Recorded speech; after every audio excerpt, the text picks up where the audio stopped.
प्यारे बच्चों नमस्कार। LGR स्टडी ITI के यूट्यूब चैनल में आप सभी का स्वागत है। प्यारे बच्चों इंडिया जी के टॉप 100 क्वेश्चन का पार्ट 2 आज हम लोग जो है कंप्लीट करने वाले हैं, जो कि ITI प्रवेश परीक्षा के लिए काफ़ी ज़्यादा महत्वपूर्ण है।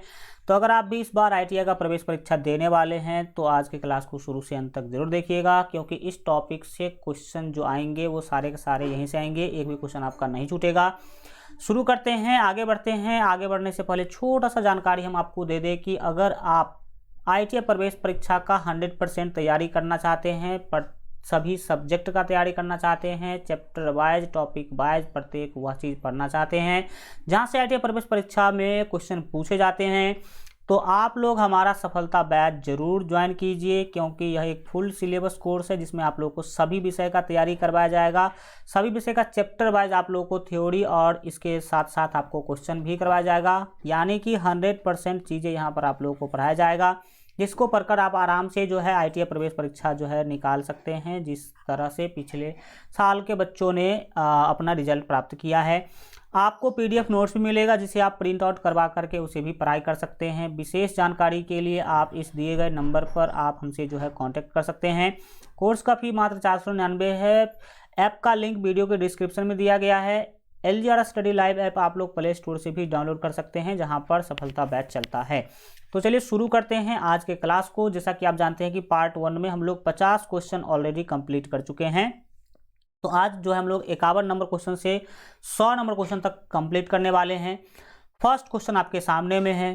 क्वेश्चन के द्वारा पूछा जा रहा है कि अर्थशास्त्र में नोबेल पुरस्कार पाने वाले प्रथम भारतीय कौन।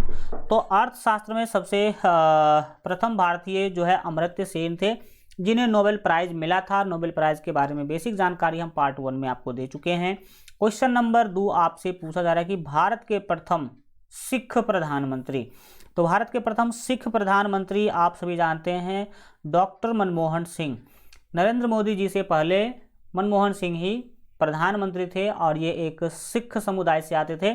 तो प्रथम सिख प्रधानमंत्री आप मनमोहन सिंह को ही क्या करेंगे, याद रखेंगे। नेक्स्ट साथियों हमारा क्वेश्चन है नोबेल पुरस्कार प्राप्त, ठीक है, प्रथम भारतीय महिला, यानी कि भारत की वह महिला जिन्होंने प्रथम बार जो है नोबेल प्राइज प्राप्त किया था वो भारतीय थी।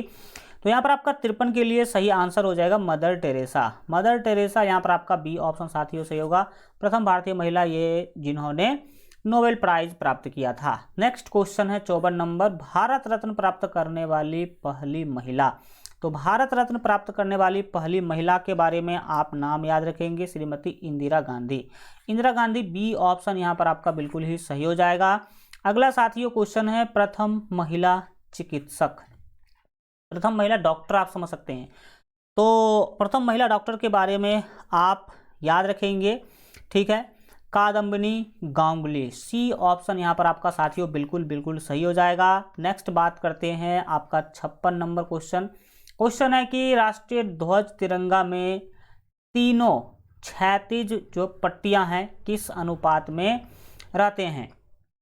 तो तीनों क्षैतिज पट्टी, जैसे देखिए आप जानते हैं हमारा तिरंगा जो है इस डिजाइन में बनाया जाता है और इसमें 3 पट्टी है। आप जानते हैं सबसे ऊपर केसरिया, बीच में आपका व्हाइट है और नीचे ग्रीन है, ठीक है। तो ये 3 पट्टी जो है, इस 3 पट्टी का आपसे पूछा जा रहा है अनुपात, ठीक है।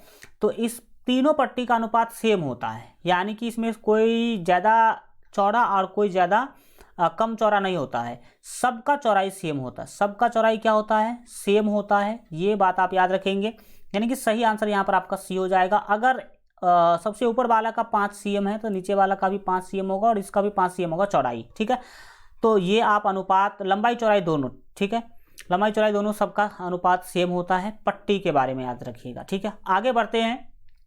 अगला क्वेश्चन है कि राष्ट्रीय ध्वज तिरंगा का गहरा केसरिया रंग क्या दर्शाता है।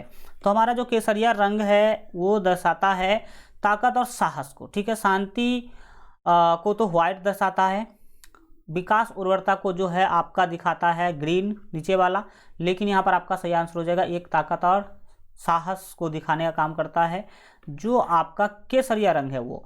नेक्स्ट बात करते हैं क्वेश्चन नंबर 58। पूछा जा रहा है कि राष्ट्रीय ध्वज तिरंगे में सबसे ऊपर कौन सा रंग होता है? वेरी सिंपल क्वेश्चन आ गया। तो आप बताएंगे गहरा केसरिया रंग, गहरा केसरिया रंग। नेक्स्ट बात करते हैं, राष्ट्रीय ध्वज तिरंगे में बीच में कौन सा कलर है? तो भाई साहब आप सभी जानते हैं बीच में हमारा सफ़ेद कलर है और उसी में अशोक चक्र भी है। राष्ट्रीय ध्वज तिरंगा में सबसे नीचे आपको पता होना चाहिए कि हरा कलर है, तो आपका बी ऑप्शन हरा रंग आपका बिल्कुल सही हो जाएगा। राष्ट्रीय ध्वज की लंबाई चौड़ाई का अनुपात कितना है? लगा लीजिए VBI। भाई साहब कई बार आपके एग्जाम में यह क्वेश्चन पूछा जा चुका है, तो आप देखिए यहाँ पर इस क्वेश्चन के द्वारा क्या पूछा जा रहा है। इस क्वेश्चन में आप जानते हैं तिरंगा से रिलेटेड क्वेश्चन है। हमारा जो तिरंगा होता है लंबाई चौड़ाई कुछ होता है उसका, इसमें आपको लंबाई और चौड़ाई का अनुपात पूछा जा रहा है। तो लंबाई और चौड़ाई का अनुपात होता है 3 अनुपात जो है 2, यानी कि लंबाई 3 होगा तो चौड़ाई 2 होगा। यानी कि अगर हम 3 फीट लंबा अगर बना रहे हैं झंडा, तो उसका चौड़ाई हमें 2 फीट रखना ही पड़ेगा। अगर कोई 6 फीट लंबा बना रहा है तो उसका चौड़ाई 4 फीट रखना पड़ेगा, तो 3 अनुपात 2 बन पाएगा। ठीक है, तो ये अनुपात है लंबाई और चौड़ाई का, कई बार पूछा जा चुका है, आप ध्यान रखेंगे। अगला साथियों क्वेश्चन है, राष्ट्रीय ध्वज तिरंगे का सफ़ेद पट्टी किस बात का संकेत है? तो सफ़ेद पट्टी के बारे में साथियों याद रखेंगे, अभी जस्ट हम आपको बताए हैं शांति और सत्य का। नेक्स्ट बात करते हैं, राष्ट्रीय ध्वज तिरंगे का हरा रंग क्या दर्शाता है? तो हरा रंग दर्शाने का काम करता है विकास और उर्वरता के बारे में। बी ऑप्शन यहाँ पर आपका बिल्कुल सही हो जाएगा। आगे साथियों क्वेश्चन है, राष्ट्रीय ध्वज तिरंगे के चक्र में कितनी तिलियां हैं? बीच में आपको पता है अशोक चक्र है, तो उसमें तिलियां का मतलब है ऐसे ऐसे ये जो लकीरें हैं ये कितनी हैं। ठीक है, तो आप बताएंगे उसमें कुल 24 तिलियां हैं। कितना? 24। ये कितनी तिलियां हैं? 24 हैं, यह आप याद रखने की कोशिश करेंगे। नेक्स्ट साथियों हम बात करेंगे 65 नंबर क्वेश्चन, भारत की संविधान सभा में राष्ट्रीय ध्वज का प्रारूप कब बनाया था? तो राष्ट्रीय ध्वज का जो प्रारूप बनाने का काम है वो 22 जुलाई 1947 को हुआ था। यानी कि राष्ट्रीय ध्वज हमारा कैसा होगा, क्या डिजाइन होगा, क्या रंग होगा, अशोक चक्र होगा या नहीं होगा, इस सब का योजना जो है ना 22 जुलाई 1947 को ही तैयार हो गया था कि हाँ ऐसा होगा, डिजाइन वगैरह क्लियर हो गया था उस दिन ही। भारत का राष्ट्रीय पक्षी है, बिल्कुल सिंपल क्वेश्चन याद रखेंगे, मोर पूछा जाता है इसलिए हमने लिया है। भारत का राष्ट्रीय पुष्प के बारे में आप याद रखेंगे कमल। नेक्स्ट आप याद रखेंगे भारत का राष्ट्रीय पेड़, तो भारत का राष्ट्रीय पेड़ कई सारे लोगों को नहीं याद रहता है, तो आप याद रखेंगे बरगद। ठीक है, बरगद यहाँ पर आप याद रखने की कोशिश करेंगे। भारत का राष्ट्रीय गान तो आप सभी को पता होना चाहिए जनगण मन। तो जनगण मन अधिनायक जया हे भारत भाग्य विधाता। आप जरा कमेंट में लिखिए कि जनगण मन के लेखक कौन है। ठीक है, देखना चाहते हैं, और अगर नहीं जानते हैं तो आप लिख दीजिए सर नहीं पता, तो मैं आपको बता दूंगा अगले क्लास में। ठीक है, 69 के बाद हम बात करते हैं क्वेश्चन नंबर 70 के लिए। 70 नंबर क्वेश्चन है कि भारत का राष्ट्रीय नदी, तो भारत के राष्ट्रीय नदी गंगा नदी को डिक्लेयर किया गया है, तो डी ऑप्शन आपका बिल्कुल सही आंसर हो जाएगा। क्वेश्चन है भारत का राष्ट्रीय जलीय जीव, तो भारत का राष्ट्रीय जल जीव के बारे में आज याद रखेंगे गंगा के डॉल्फिन को ही, गंगा के डॉल्फिन को ही भारत का राष्ट्रीय जीव घोषित किया गया, वो भी जलीय जीव। ठीक है, क्वेश्चन है कि भारत का राष्ट्रीय पशु, तो भारत का राष्ट्रीय पशु आप सभी जानते हैं बाघ है, टाइगर। भारत का राष्ट्रीय गीत, तो भारत का राष्ट्रीय गीत आप सभी जानते हैं वंदे मातरम। और जरा आप लोग बता दीजिए कमेंट में कि वंदे मातरम के लेखक कौन है। ठीक है, अगर नहीं पता तो लिखिए सर नहीं पता है, हम आपको बताएंगे अगले क्लास में, या फिर कमेंट में रिप्लाई दे देंगे। ठीक है, लेकिन आप लोग जरूर ये ऐसा करने से क्या होगा कि आपका भी विकास होगा, आप भी खोजेंगे, आप भी उसके लिए जो है दिमाग दौड़ाएंगे। तो ये बताने की कोशिश करिए कि वंदे मातरम जो हमारा गीत है इसके लेखक कौन हैं। नेक्स्ट आपके क्वेश्चन है साथियों क्वेश्चन नंबर 74, भारत का राष्ट्रीय फल, सभी जानते हैं भारत का राष्ट्रीय फल आम, रसाल के नाम से भी जाना जाता है। 75 नंबर क्वेश्चन, भारत का राष्ट्रीय खेल, तो भारत का राष्ट्रीय खेल याद रखेंगे हॉकी, हम लोग हॉकी को मानते हैं। नेक्स्ट क्वेश्चन है कि भारत में सबसे अधिक जो है कहाँ सौर ऊर्जा उत्पादन होता है? सौर ऊर्जा का उत्पादन सबसे ज़्यादा कहाँ होगा? जहाँ पर पेड़ पौधे वगैरह जो है कम होंगे, धूप ज़्यादा पड़ेगी, 24 घंटा वहाँ पर धूप होनी चाहिए, तो वो है रेगिस्तान वाले इलाके जो कि राजस्थान में है। ठीक है, राजस्थान आपका ए ऑप्शन बिल्कुल सही हो जाएगा।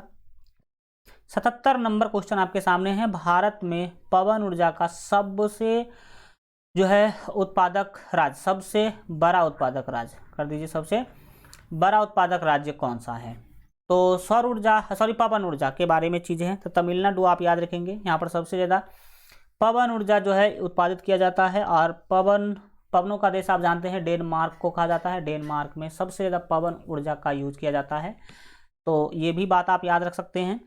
77 के बाद साथियों बात करेंगे 78, भारत में स्थापित कुल ऊर्जा क्षमता का कितना प्रतिशत जो है पवन ऊर्जा से प्राप्त होता है। हम लोग पवन ऊर्जा से कितना एनर्जी ले पाते हैं, कितना परसेंटेज एनर्जी, तो बताइएगा मात्र 6%। ठीक है, 6% आप यहाँ पर याद रखने की कोशिश करेंगे। भारत में पवन ऊर्जा का विकास कब से प्रारंभ हुआ, कब से हम लोग पवन ऊर्जा पर सोचने लगे, उसका विकास करने लगे, तो कोई ज़्यादा दिन नहीं हुआ है, 1990 से ही इस पर काम चल रहा है। बी ऑप्शन आपका साथियों यहाँ पर सही हो जाएगा। भारत में परमाणु ऊर्जा विनायक बोर्ड, ठीक है, जो है बोर्ड कब स्थापित हुआ, तो इसका स्थापना साथियों आप याद रखेंगे 15 नवंबर 1983 को हुआ था। ए ऑप्शन आपका यहाँ पर बिल्कुल से हो जाएगा। परमाणु ऊर्जा नियामक बोर्ड का मुख्यालय कहाँ है, तो परमाणु ऊर्जा नियामक बोर्ड का मुख्यालय है मुंबई। ठीक है, जनरली चीज़ों का आपको मुंबई देखने को मिलेगा, नहीं तो कई चीज़ों का दिल्ली भी देखने को मिलेगा। क्वेश्चन है कि भारतीय सिनेमा के जनक थे, तो हम आपको पार्ट 1 में इसके ऊपर जो है सिनेमा से रिलेटेड कुछ बात किए थे। भारतीय सिनेमा के जनक आप बताइएगा दादा साहेब फाल्के। ठीक है, और जो सिनेमा इंडस्ट्री से जुड़े लोग हैं उनको यह पुरस्कार भी दिया जाता है, दादा साहेब फाल्के पुरस्कार भी इनके नाम पर वितरण किया जाता है, तो इन्हें सिनेमा का जनक माना जाता है भारत के अंदर। भारत में डाक व्यवस्था शुरू करने वाला ब्रिटिश गवर्नर जनरल कौन था, तो डाक व्यवस्था तो आप सबसे पहले जाने कि भाई डाक व्यवस्था क्या होता है। अभी जो डाकघर वगैरह चलता है ना, चिट्ठी इधर से उधर, वही है डाक व्यवस्था, और इसका शुरुआत किया था लॉर्ड डलहौजी ने।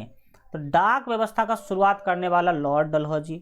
दूसरा याद रखिएगा कि भारत में रेल चलाने का काम भी लॉर्ड डलहौजी ने किया था। क्या करने का, रेल चलाने का काम, रेल चलाने का काम याद रखिएगा। पूछेगा कि भारत में रेल वे का शुरुआत कब हुआ, तो बताइएगा 1853। ठीक है, 1853 में रेलवे का शुरुआत हुआ। मुंबई से थाने, कहाँ से कहाँ, मुंबई से थाने पहली रेल चलाई गई थी, यह बात आप याद रखिएगा। तो डाक व्यवस्था का तो शुरुआत किया ही किया इन्होंने, रेल का भी शुरुआत किया, और एक तार व्यवस्था भी याद रखिएगा, तार व्यवस्था। ठीक है, तार व्यवस्था का शुरुआत भी लॉर्ड डलहौजी ने किया था, यह भी बात आप याद रखेंगे। कई सारे बच्चे जानते ही नहीं होंगे तार व्यवस्था क्या होता है, तो याद रखिए तार व्यवस्था जो है मैसेज भेजने का एक व्यवस्था था। इसमें शॉर्ट मैसेज आप भेज सकते थे, जैसे अभी व्हाट्सएप पर आप भेज लेते हैं एक जगह से दूसरी जगह, तो पहले मोबाइल नहीं हुआ करता था, एक अलग प्रकार का मशीन का प्रयोग करके मैसेज एक जगह से दूसरी जगह, टेक्स्ट यानी कि जो है ना आप टेक्स्ट के रूप में एक जगह से दूसरी जगह भेज सकते थे। ठीक है, यह अगर देखना है तार व्यवस्था तो एक फिल्म है बोल राधा बोल, उसमें देखिएगा तार व्यवस्था का यूज किया गया है, पुराना फिल्म है, तो आप उसमें भी आप देख सकते हैं कि तार व्यवस्था कैसे काम वगैरह किया करता था। ठीक है, 83 नंबर क्वेश्चन के बारे में इतना ज़्यादा हमने आपको बता दिया। आगे बढ़ते हैं क्वेश्चन नंबर 84। भारत में शिक्षा है एक, तो शिक्षा जो है ना भारत के अंदर ये मूलभूत अधिकार है। अगर शिक्षा का कोई रुकावट बनता है ना तो उस पर कानूनी कार्रवाई हो सकता है, खास करके 14 साल तक के बच्चों, 14 साल तक के बच्चों के लिए मूलभूत अधिकार है। इस 14 साल तक के बच्चों का शिक्षा कोई भी नहीं रोक सकता, उसका माता पिता भी नहीं। अगर उसका माता पिता भी शिक्षा रोकने की कोशिश करता है, 14 साल तक उसको नहीं पढ़ने देता है, और अगर कंप्लेन हो जाए तो उसके माता पिता को भी जेल हो जाएगा, क्योंकि मूलभूत अधिकार है भाई। मूलभूत अधिकार में आप कभी भी कोई छेड़छाड़ नहीं कर सकता, उसके माँ बाप भी नहीं छेड़छाड़ कर सकते हैं, समझ सकते हैं बातें आप, तो ये चीज़ें आप याद रखेंगे। नेक्स्ट क्वेश्चन है कि भारत के तीसरे राष्ट्रपति कौन थे जिनका अपने कार्यकाल में ही निधन हुआ था। भाई वो राष्ट्रपति ही थे और उसी बीच उनका मृत्यु भी हो गया, तो वो थे डॉक्टर जाकिर हुसैन। कौन थे, डॉक्टर जाकिर हुसैन। आपका बी ऑप्शन बिल्कुल ही सही हो जाएगा। नेक्स्ट बात करते हैं कि भारत का राष्ट्रीय ध्वज नियम कब से लागू कर दिया गया, तो ध्वज नियम जो है वो 2002 में पास किया गया। ध्वज नियम है कि मतलब आप कई सारे झंडा से रिलेटेड नियम लागू कर दिया गया कि आप झंडा को जला नहीं सकते हैं, झंडा पर को लात नहीं मार सकते हैं, झंडा को कैसे फहराना है, इससे रिलेटेड बहुत सारे चीज़ों का उसमें नियम लागू किया गया। तो ये सब चीज़ें आप ना करें, अपने झंडा का, अपने राष्ट्रीय चीज़ों का इज्जत करें, ठीक है ना, सम्मान करें, ये चीज़ें आपको पता होना चाहिए। क्वेश्चन नंबर 87 के बारे में बात करेंगे। क्वेश्चन नंबर 87 है, कौन सा नदी दक्षिण भारत की गंगा कहलाती है? भाई उत्तर भारत में तो अपना गंगा है, दक्षिण भारत की गंगा कौन सी नदी है? तो गोदावरी नदी को हम दक्षिण भारत का गंगा कहते हैं, यह बात आप याद रखेंगे।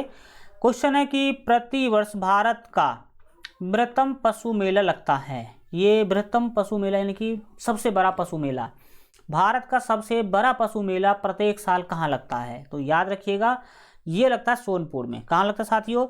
सोनपुर, और सोनपुर बिहार में ही है। तो याद, और ये भारत का ही नहीं, एशिया का सबसे बड़ा पशु मेला है। पशु मेला मतलब पशुओं का मेला है ये, मतलब इसमें जो भी पशु आप खोजना चाहेंगे ना, सभी पशु बिकते हैं यहाँ। तो क्या सीखा आपने?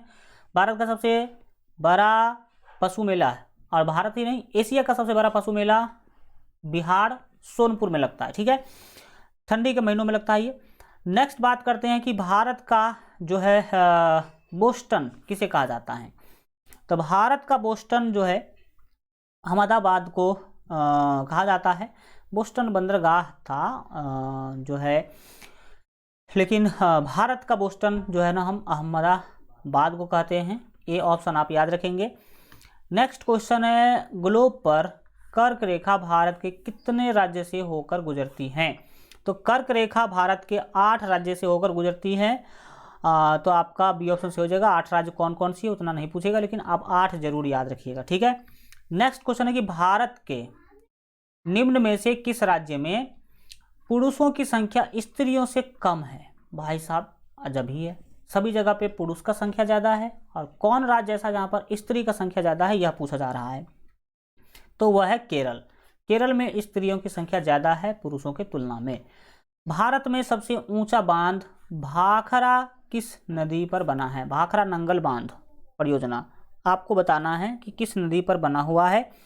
तो ये आपका पता होना चाहिए, सतलज नदी, ठीक है, सतलुज, सतलज जो भी कहिए आप। बी ऑप्शन यहाँ पर आपका बिल्कुल सही हो जाएगा। क्वेश्चन है कि भारत की पहली, ठीक है, आयरन स्टील कंपनी कहाँ स्थित है? तो भारत की पहली iron and steel company Jamshedpur में है, यह बात आप याद रखेंगे। जैसे आयरन स्टील कंपनी का कुछ नाम बात अगर देखा जाए तो टिस्को है। टिस्को तो आप जानते हैं कि बहुत ही famous Tata iron and steel company, जिसका पूरा फुल फॉर्म है। नेक्स्ट बात करते हैं क्वेश्चन, भारत का कौन सा राज्य शक्कर यानी कि चीनी का सब कटोरा कहलाता है? यानी कि वहाँ पर चीनी सबसे ज़्यादा उत्पादन किया जाता होगा। तो याद रखिएगा Uttar Pradesh, UP. UP 1 number पर है। 1 नंबर पर कौन है? यूपी। दूसरा नंबर पर बोलेगा तो महाराष्ट्र। दूसरा नंबर पर कौन है? महाराष्ट्र है। यह चीज़ें आप याद रखेंगे चीनी के उत्पादन में। किसके उत्पादन में? चीनी के उत्पादन में, और गन्ना के उत्पादन में भी, दोनों के उत्पादन में यूपी आगे है। 2 नंबर पर महाराष्ट्र है। 95 नंबर क्वेश्चन, भारत में कितने राष्ट्रीय राजमार्ग हैं? तो देखिए राष्ट्रीय राजमार्ग का संख्या घटता बढ़ता रहता है क्योंकि बनता रहता है। तो भारत में कितने राष्ट्रीय राजमार्ग वर्तमान में आपको मैं बता दूं कि 228 NH है। कितने NH हैं? 228 NH की बात करी जा रही है। अगर सबसे बड़ा NH पूछा जाए तो पहले तो था NH7, लेकिन अभी वर्तमान में आप याद रखिएगा NH44 भारत का सबसे बड़ा NH है, जो उत्तर से दक्षिण तक जाती है। पूरे उत्तर कन्याकुमारी से लेकर के कश्मीर से लेकर पूरा कन्याकुमारी तक की यात्रा करती है। तो आप NH44 याद रखेंगे, भारत का सबसे लंबा NH है।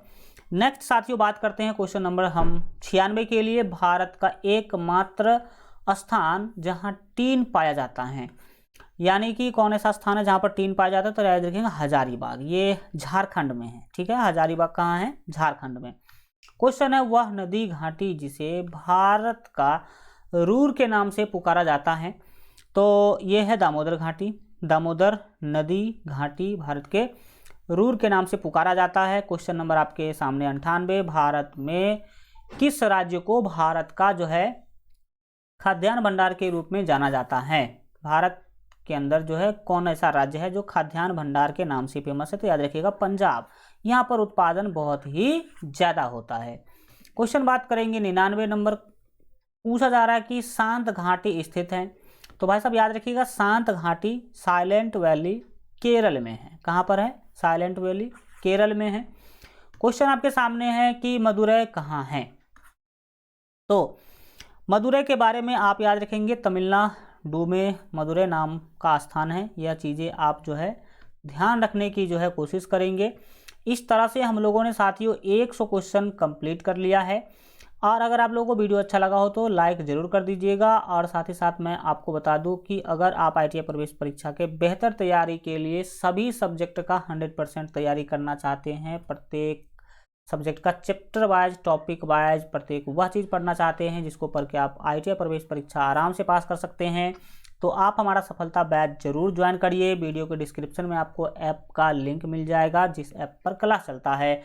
इसमें आपको सभी सब्जेक्ट का चैप्टर वाइज जो है थ्योरी और क्वेश्चन करवाया जाएगा। सभी का PDF भी आपको दिया जाएगा जिससे आप लोग उसे प्रिंट आउट निकाल करके और अच्छा से उसे पढ़ाई कर सकते हैं। विशेष जानकारी के लिए आप इस नंबर पर हमसे कॉल करके भी बात कर सकते हैं। और इसका फी मात्र 499 भी रखा गया है। अगर अभी आप लेते हैं तो मात्र इतना में ही आपको मिल जाएगा। ऑफर प्राइस है, कभी भी ये बढ़ सकता है, 1099 हो सकता है। तो आप लोग ज्वाइन नहीं किए तो जरूर ज्वाइन कर लीजिएगा। थैंक यू सो मच, मिलते हैं अगले वीडियो में।